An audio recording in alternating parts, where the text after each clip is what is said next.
There's no philosophy I believe in more than that of like there is beauty in the breaking and in the rebuilding.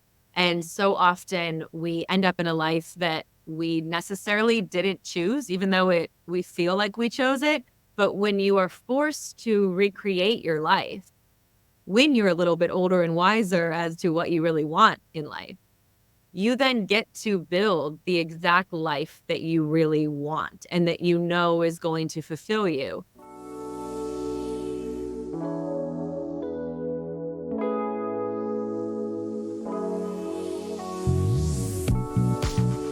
Anna Kloots, thank you so much for joining us on the show. Thank you for having me. I'm very happy to be here. We are so excited to be able to chat a little. For those who don't know, Anna is a New York Times bestselling author. Her book, My Own Magic, A Reappearing Act, came out last May, correct? It came out last May. Oh my gosh. Okay, well, congratulations. And on top of that, you are a small business owner, a content creator. A lot of people might know you from the videos you make of this beautiful new life that you created as an American in Paris and sharing all of your fun facts and tidbits about how to pick the best croissant and much more. So we are so excited to be able to chat. Can you start off by telling us a little bit about your story, maybe your book, and then what led you to living in Paris? My book is really about recreating your life after what you thought your life would be goes wrong. I had, what kind of looked like the dream on the outside. I was married at 25 and traveling the world with my ex-husband and working for him. And it looked like kind of everything was perfect. And actually a lot was wrong. And my book is kind of about me realizing everything was wrong, me accepting that. I wasn't trying to hide the fact that I was unhappy. I had to slowly accept the fact that the life I was living wasn't bringing me joy and it wasn't bringing me fulfillment and it wasn't actually the right path for me.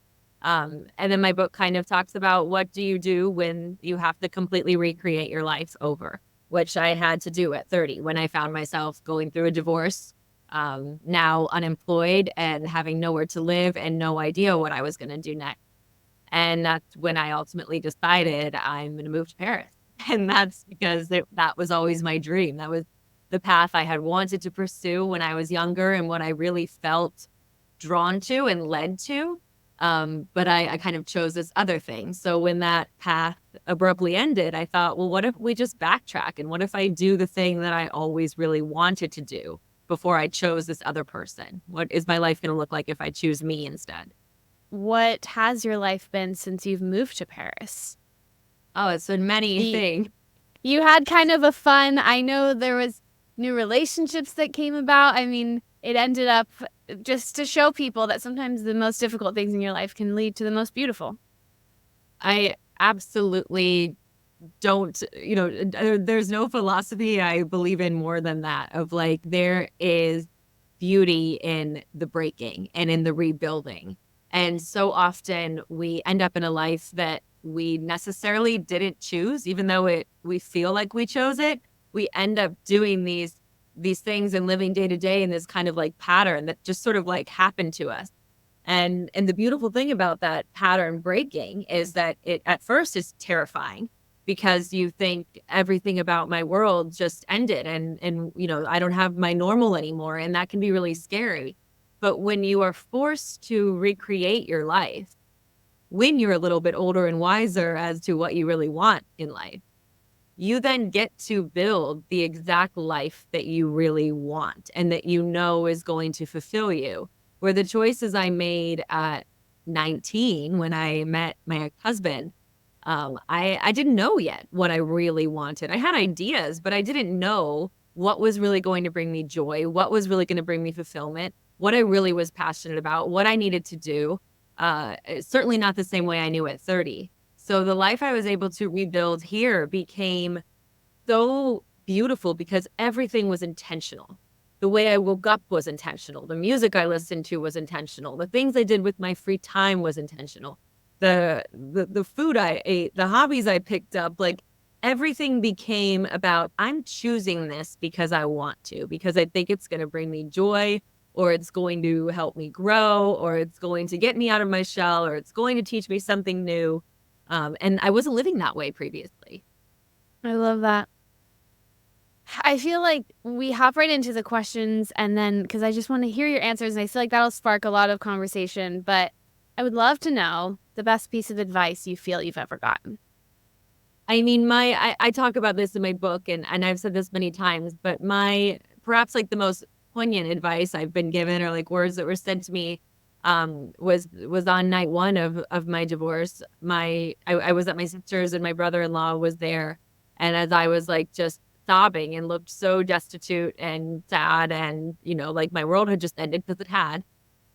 He came up to me with a big smile on his face and gave me a huge hug, and he just said, "Annie, best day ever." And I stopped to like look at him like, are you making some kind of joke, trying to lighten the mood? And he said, I mean it. This is gonna be the best day of your life. This person was holding you back. You get to live your life now. I can't wait to see what you do with it. And I give that same advice to anyone who is on that initial day of things breaking, whether that's, losing a job or a breakup or a divorce or whatever it is that you feel like your world has ended.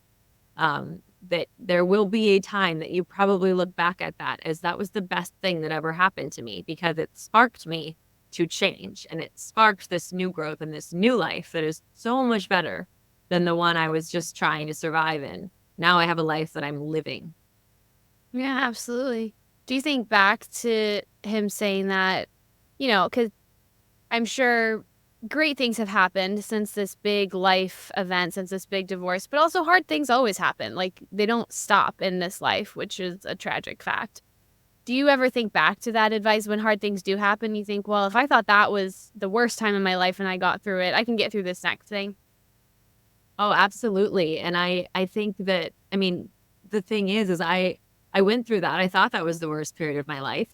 Um, and then not only a year later, I tragically lost my brother-in-law. I My brother-in-law passed away from COVID-19. I was in LA with my sister going through this, terrible period of time. And so then you're thinking the same thing, like how am I going to survive this? How am I going to get through this? And I fully intend for other hardships to be down the road. You're not done with difficulty at age 30 or 35, or you've been through one hard thing and so that assures that nothing else is ever going to happen. Absolutely. You have to be prepared for a whole lifetime of difficult things happening down the road, and how you're going to get through those things. And I think it all comes back to your own center, your own belief in yourself that I can get through this, and everything difficult or had to endure always leads to growth, and there are silver linings, and there is always beauty that comes in anything difficult you have to go through. I have listened to a lot of things and it seems like in a lot of ways, and there are nuances to everything, but your ex-husband was pretty narcissistic. Like it seemed like it was a relationship with a pretty narcissistic person where you were constantly putting your need below his and constantly making little adjustments to your life to make sure that he was comfortable. Is there like a biggest takeaway or lesson that you have had or advice that you would give to someone who is currently in one of those relationships, and maybe how they could navigate that or see the hope on the other side? I was constantly assuming like responsibility, and trying to like, basically when I look back, I wrote about this on ended up on page 101 just through like fate of publishing. I don't control how it all is laid That's out. wild. But things up on page 101 of my book, I'm talking about gaslighting yourself. And it is that every time you have a bad feeling about something, you go, well, no, no, no, it must be me. I must be asking for too much. This relationship isn't working because I'm too picky, or I'm too fussy, or I'm too sensitive. I shouldn't be crying, or I don't have the right to ask for that.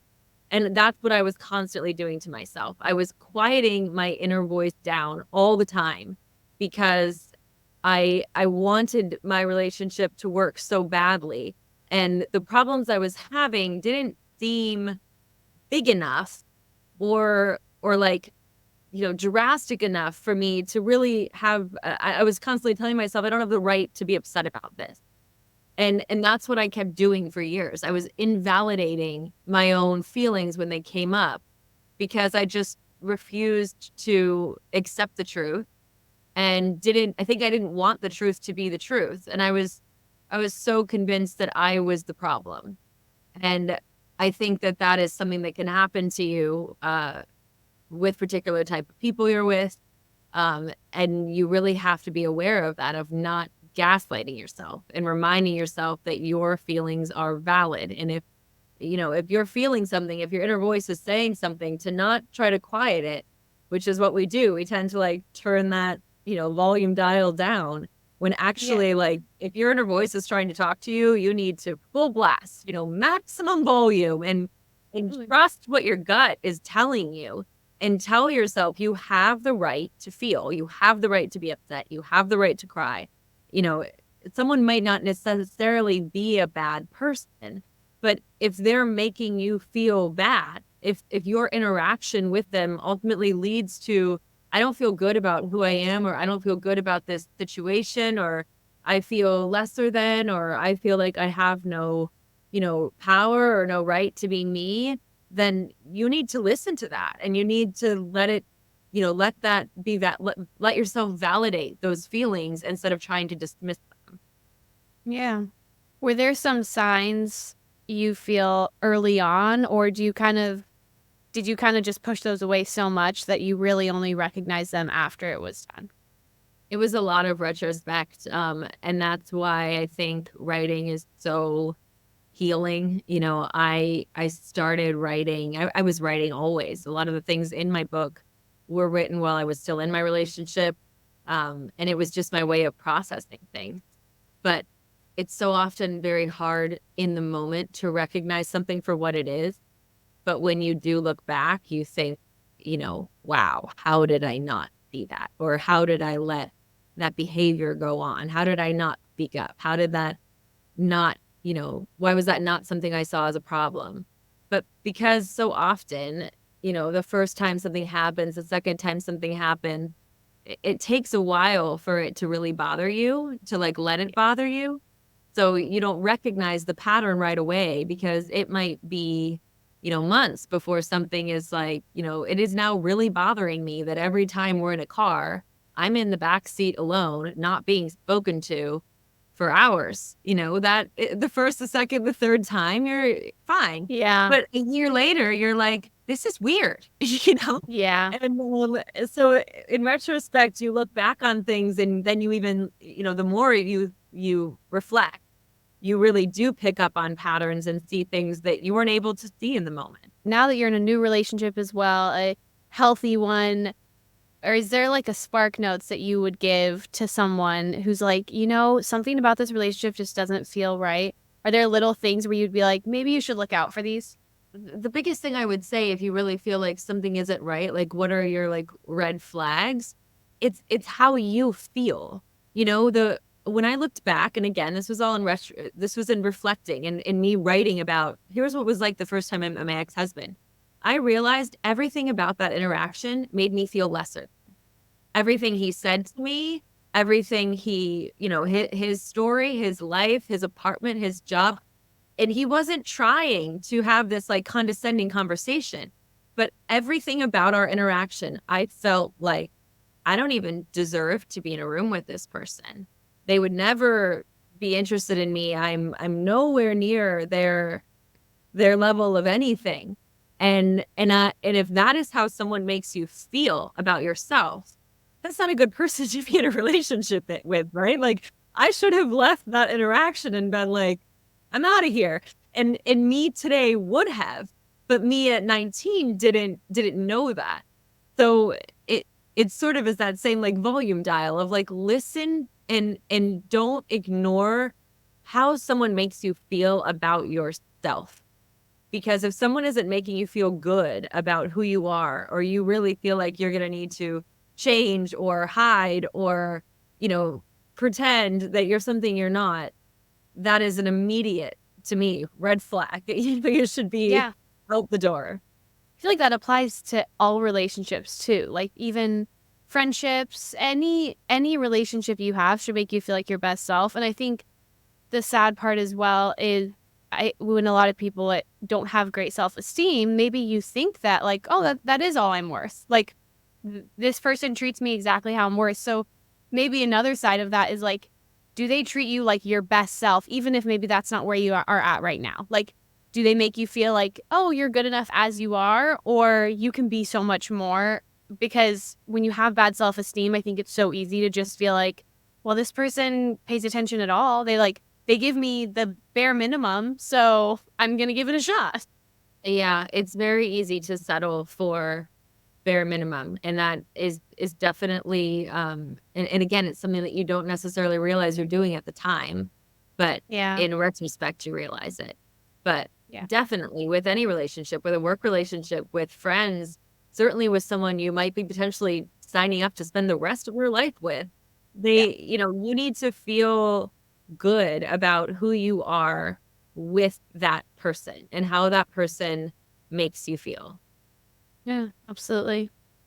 Going back to another really difficult experience that you've had in your life, which was definitely, big news, and a lot of people know about your brother-in-law passing away from COVID, and I can't imagine how traumatic that was for your sister and your entire family. Is there kind of a biggest takeaway that you had from that experience that helped you heal and move forward? I think the thing that helped Amanda and I both heal, we've discussed it many times, was, you know, trying to realize we were praying every day for Nick to live, for a miraculous recovery and for Nick to make it. And you're praying and praying and just, please answer my prayer. Please let this work out. Answer my prayer. Answer my prayer. And my other sister, Tracy, reminded us one day of, sometimes the prayer you're praying might not be, I can't phrase it properly. She said your prayers might be answered in other ways, basically. And we were every day just, so focused on that one particular prayer of heal Nick and let him live. And it's very easy when something doesn't go the way you want it to let that then blind you from seeing all the other goodness that is in your life. And it does temporarily. But as we were writing Live Your Life together, it again allows you to look back at a time where most days we didn't even have our heads on straight. So we couldn't even remember the events of that day by the end of it because everything was so chaotic. But as you're recounting the whole thing, we both were so just struck by this amazing response from the community around the whole world. And certainly the community we built in Laurel Canyon, the kindness of people, these people who came through, like came out of the woodwork, neighbors that became like family and are still a part of my sister's life today and are a part of my nephew's life. That my sister lost her husband and we all lost a member of our family. But all these new people entered her life who are answers to prayers.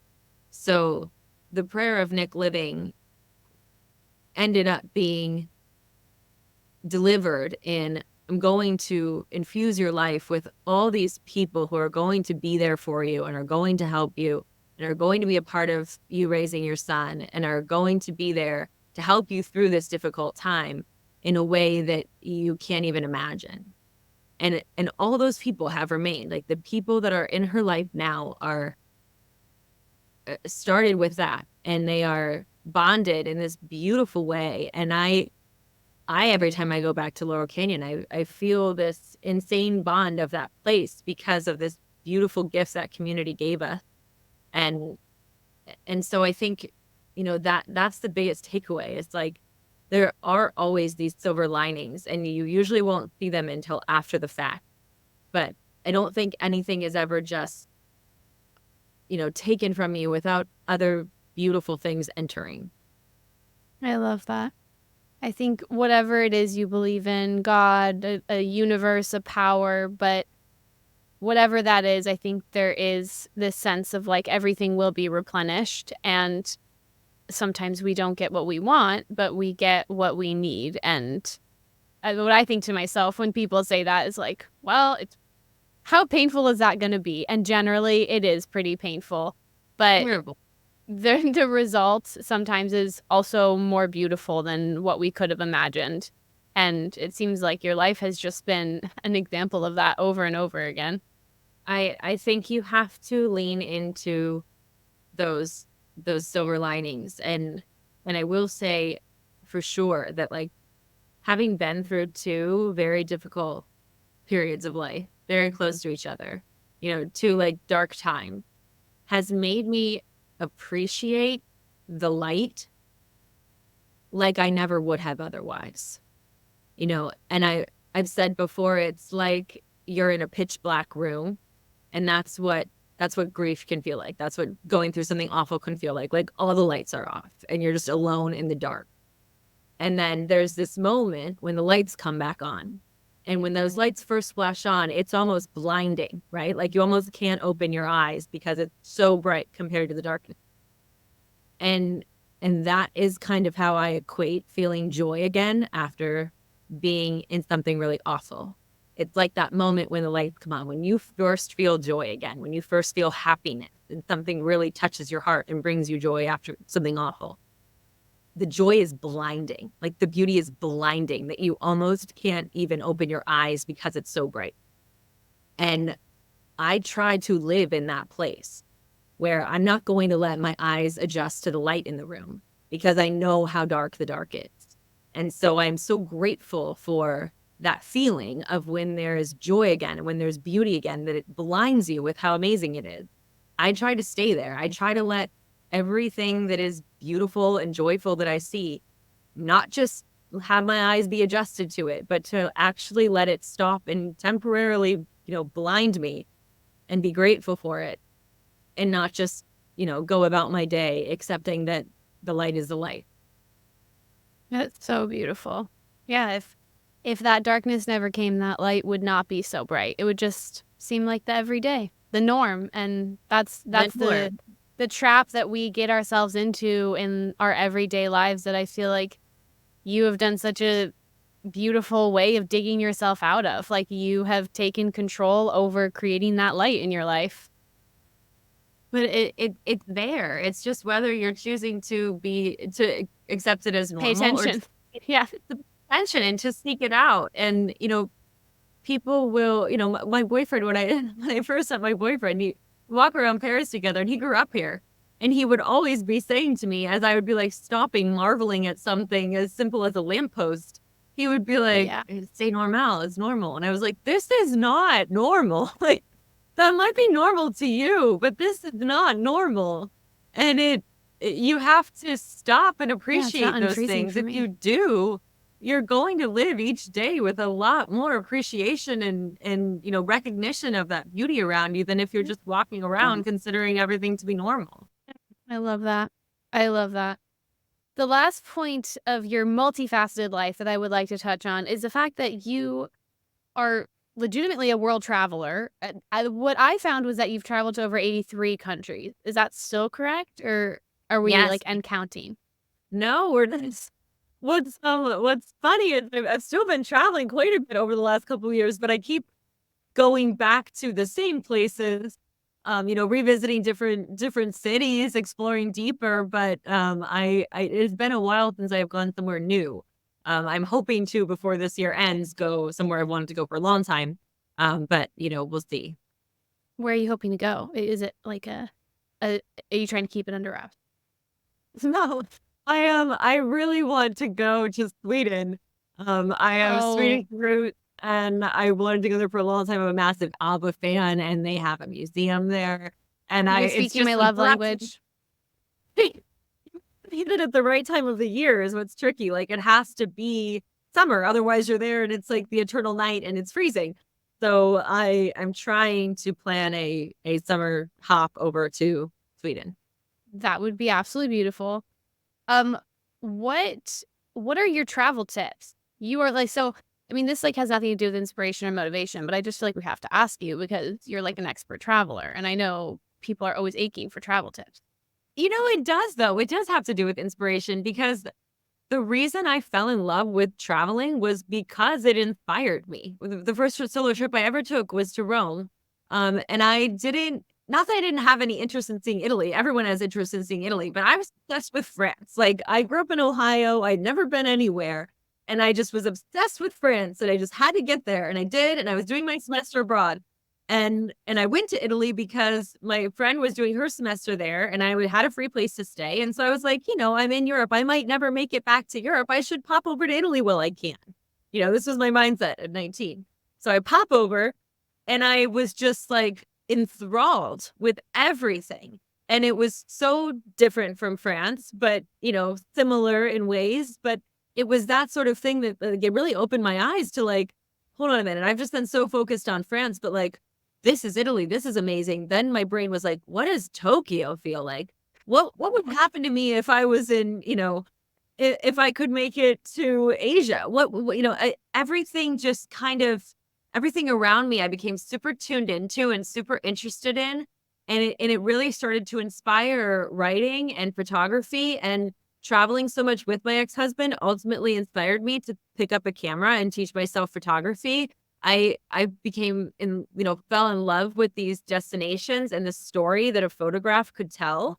You know, there's no way to properly convey sometimes what you've seen without a picture. And so you know, that inspired my love for photography and travel inspired me to write stories. It anytime I need to work on something. I'm trying to finish my second, you know, book proposal right now and I knew I needed to leave Paris. I was like, I need to go somewhere else. I need new surroundings, new things to look at, and that's where I need to be. And I wasn't writing about that place. I went to Biarritz for a week. My book has nothing to do with Biarritz, but I just knew I needed to be somewhere that would spark my thought process, my imagination, my curiosity, and that could ultimately get me going on my new project. So when it comes to travel, my personal tips and, you know, travel advice is so not one size fits all. So you really have to find like who's True, aligned true. with me. I'm going to take their travel advice. Everyone has different ideas on what's the best restaurant, what's the best destination, you know, how to have the ultimate day. But I say travel and make sure you're traveling. You know, go to somewhere where everything is going to be different from what your normal is. Don't be afraid to get a little bit lost. Don't overplan. My personal nightmare is to be on a Amen to trip that. every hour is scheduled and I have tickets set in stone for No. Thursday morning You don't because enjoy anything. I personally do not. I Not my know vibe. type A friends of mine who, if they do not have a schedule like that, their brain can't compute. So they need that to enjoy. Yeah. But you have to take into account the kind of person you are. And like, I am happiest when I have no agenda, when I'm totally on a whim, and I can just exit the door of wherever I am and be like, today I feel like going left. And let's see what happens left. And you think you know, and not extreme, but like to that degree of like, I will plan one or two things if I know I really want to see, you know, the Anne Frank house in Amsterdam. And if you don't book that ticket 3 months in advance, at least you're not getting in there. Yeah. So that, you know, a couple things like that I will do. But the rest of it, I really believe in like, let yourself discover the place by listening to what speaks to you and kind of doing what you want to do. Don't go on TikTok and mine TikTok for, you know, 1,000 other content creators, best restaurants and wherever it is. Like, don't do it. Just let yourself be your guide at least 50% of the time of your trip and go somewhere that's going to challenge you a little bit. You know, that there's a difference between travel and vacation. And there's nothing wrong with vacation. Vacation is great. But if you really want to travel, then like your goal should be I'm going to learn, I'm going to grow, I'm going to dig in and really let this place inspire me. Yeah.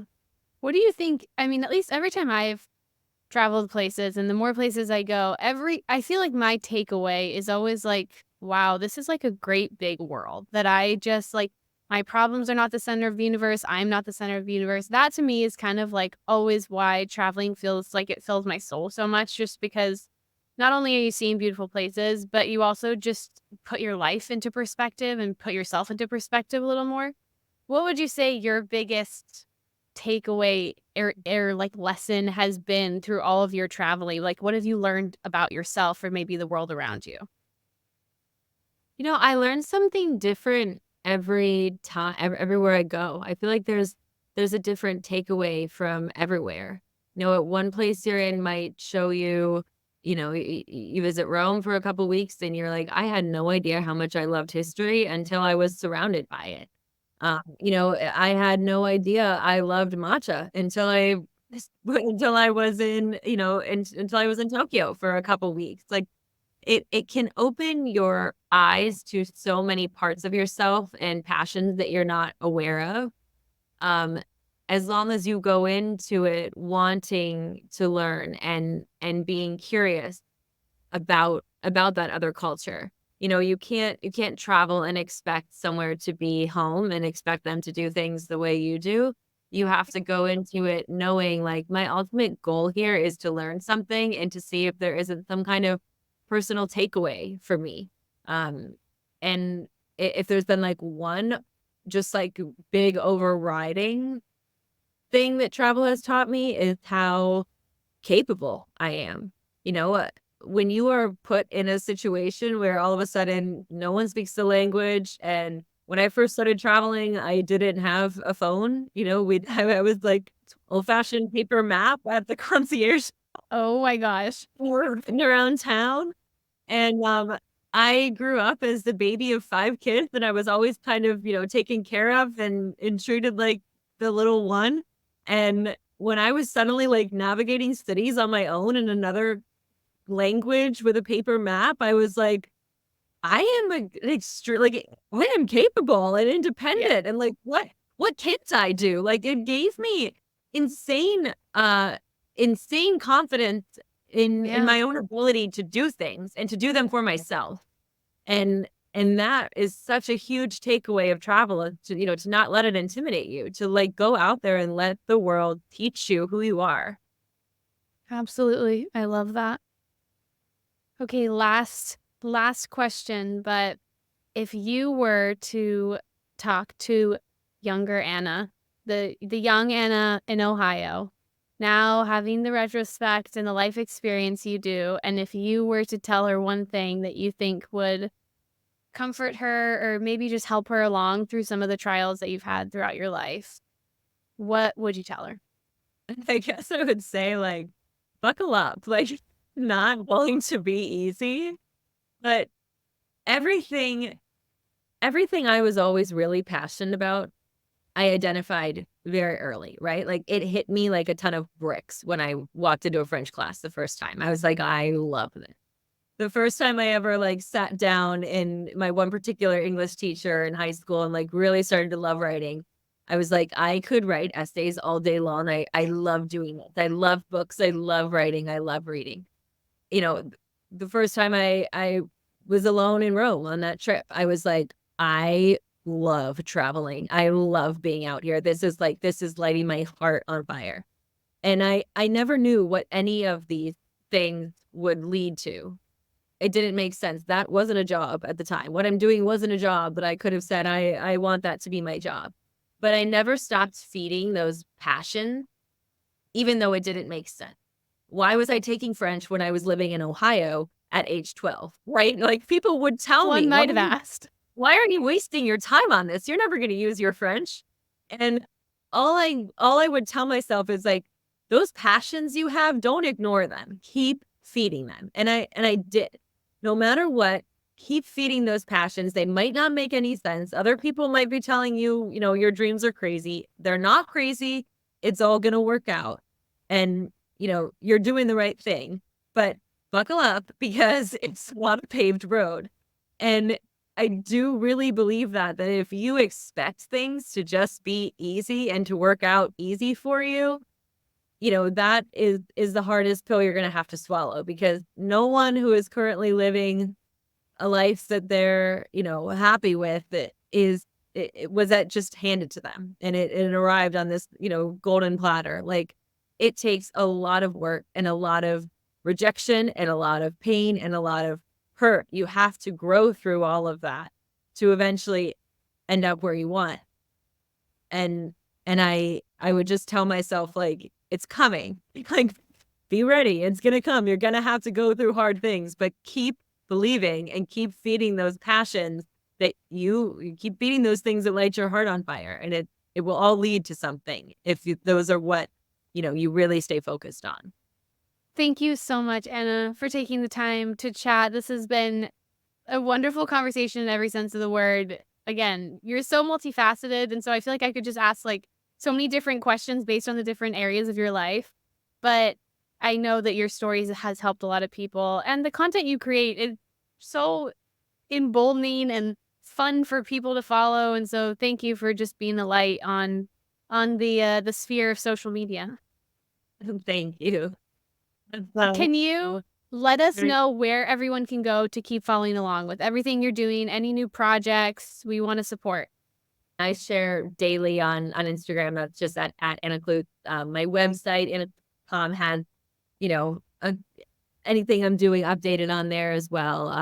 I am also on TikTok sparingly. I feel like an old, I've I seen it. The grew up on TikToks are good, TikTok. Anna. You're I'm trying. crushing it. And yeah, my books are available anywhere books are sold. Yeah, that's it. Amazing. Amazing. Anna, thank you again so much for joining us. Thank you so much. And to everyone listening, thank you so much for tuning in. We hope that you loved this episode. Don't forget to subscribe, follow, let us know what you think, and we will see you next time. Thanks so much.